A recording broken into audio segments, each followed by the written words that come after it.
В селе Второй Нерюктянинск Алекминского района попытались решить проблемы с доставкой воды. Населенный пункт расположен далеко от реки. Доставляла воду ранее старенькая водовозка. Ее частые поломки осложняли процесс.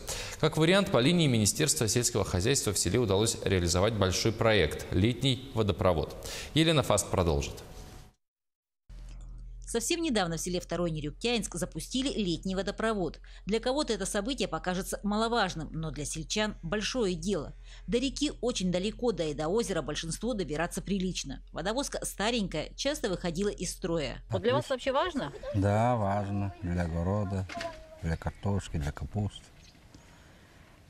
А вот до этого как приходилось? Ну, возили сами своими силами. На тракторе.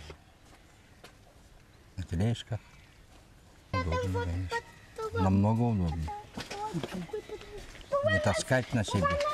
Конечно. На горбу. До этого жители старались ограничить овощные посадки. Воды не напасешься. Теперь можно подумать о расширении. План водопровода составили давно, делится глава наслега. Будут уточнения. Пока вода по часам с 6 до 9. По линии Министерства сельского хозяйства проведен летний водопровод. Стоимость порядка 16 миллионов. Так как у нас еще мы воду берем из озера, есть проблема, что оно подпитывается только весной, поэтому экономим, с 6 до 9 запускаем вечером, когда в основном люди огород поливают. На сельском сходе все это было решено. Симпатичные колонки можно увидеть по всему селу, каждая рассчитана на 2 двора.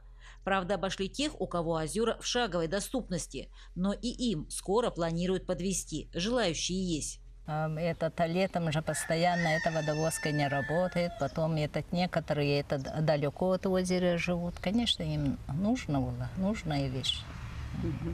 А вообще источник воды ранее где был? Где брали воду? А мы с озера рядом. А остальные вообще кто? Остальное это водовозка возила, потом это дождевая вода, у кого эта посудка есть, а все всегда запасались, конечно. В основном это в деревне, а мы-то в озере живем-то, так-то такой нужды нет. Но мы питьевую воду, конечно, заказываем, сами возим с озера.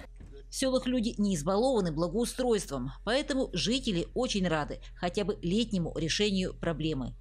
Елена Фаст, Алекминск.